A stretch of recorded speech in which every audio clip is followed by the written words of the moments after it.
보편적 복지를 할 수 있다고 봅니다. 예. 근데 그 안으로 소득세율의 최고 구간은 1억 2천만 원 과세 표준 그걸로 하고 최고 구간의 세율은 38%에서 40%로 올리자 그런 거고요. 법인세율도 연간 당기순이익이 1,000억을 초과하는 200개 정도의 대재벌 소속의 대기업들 경우에 법인세율을 현재 22%에서 30%로 올리자. 그리고 금융소득도 종합과세하자. 2천만 원 이상은. 예. 파생금융상품을 비롯한 이런 금융상품의 이 양도 차익도 과세를 하자. 그러니까 소득이 있는 곳에 제대로 세금을 매기면 조세 정의를 실현하는 과정에서 연간 60조 원 정도의 교육, 복지, 보육, 보건 쪽의 추가 재정을 확보할 수 있다고 저는 봐요. 말씀하신 거 왜 이걸 해야. 근데 이 제안들에 대해서 지금 저희는 이렇게 현실적인, 이게 찬성 안 할 수도 있습니다만 저희는 이렇게 현실적인 대안을 내고 이렇게 하면 60조 원을 추가로 만들 수 있다는 제안을 드렸고 예. 문제는 새누리당 이걸 반대한다는 거지. 증세를 통한 재원 확보와 복지 확대 그렇죠? 아니 그게 아니라 지금 말씀하신 것 중에 파생상품 등에 대한 과세는 제가 17대 18대 줄기차게 주장하고 법안을 내고 온갖 노력을 다 했는데도 국회 본회의에서 걸려가지고 지금 통과가 안 되고 있는 거 아니겠어요?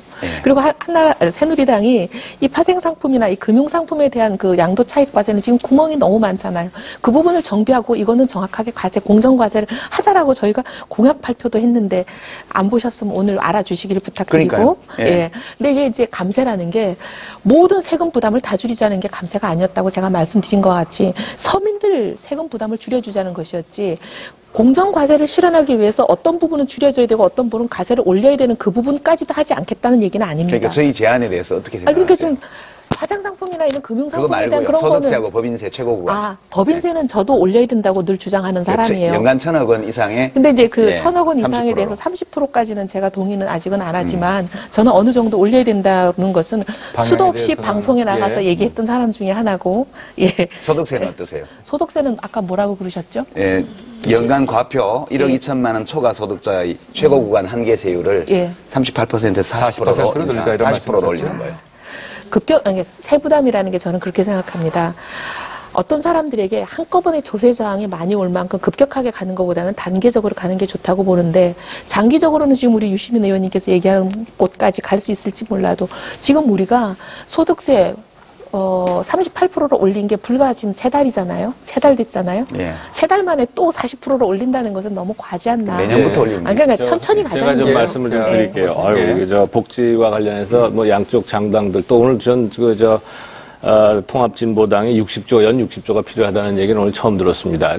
제가 듣기에 그 민주통합당은 34조 뭐 몇천억 되고요. 우리 새누리당은 한 10조 정도 되는 것 같아요. 근데 여하튼 복지를 늘릴 때는 어떤 형태로든지 간에 증세가 없이는 불가능합니다. 그거는 아마 다들 아실 겁니다. 그런데 표를 얻자니까 증세 안 하고 무슨 아껴 쓰면 될 거 아니냐라고 얘기하는데 그렇게 아껴 쓸 수 있으면 여태까지 왜 안 했습니까?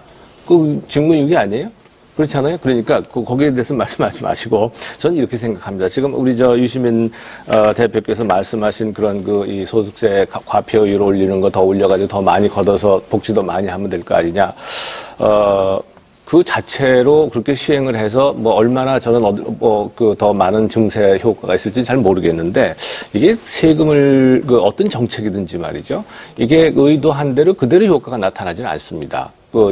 잘 아시겠습니다. 0세부터 2세까지의 보육을 갖다가 지원해 주니까 당장 어떤 결과가 벌어졌습니까? 엉뚱하게 맡겨야 되는 맞벌이 부부들이 못 맡기는 거 아닙니까? 이런 일이 벌어지듯이 지금 말씀하신 1억 2천만 원에 40%로 올리자라고 한다면 그게 다른 사람들한테 전가될 가능성은 없는지 한번 곰곰이 생각해 보셔야 됩니다. 이거는 제가 그냥 드리는 말씀이 아니고요. 이게 과표가 1억 2천만 원이라는 것이 무슨 단순한 그냥 소득세에서 투명 지갑에서 빼내는 것도 아니고 다른 세금까지 다른 소득까지 다 있지 않습니까? 종합소득세 있고 다 그런데 임대소득세 있고요. 이게 이렇게 올라가면 올라갈수록 서민이 더 어려워지는 경우가 굉장히 많습니다. 그러니까 제가 그렇다고 해서 올리지 말자는 건 아니에요. 올릴 필요가 있으면 올려야 됩니다. 우리가 쓸 일이 있으면 반드시 수입을 더 만들어서 써야 될 거 아니겠어요? 소득세를 올리면 왜 서민이 어려워집니까? 최고 구간만 올리는 건데요. 아니, 왜 어려워지죠? 예를 들어 근로소득의 경우에는 별로 전가가 안 되지만 임대소득이나 질문을 다시 드릴게요. 소득세의 최고 구간을 올리는 것이 왜 서민들이 어려워지는 것인지요? 그런 점이 있어요.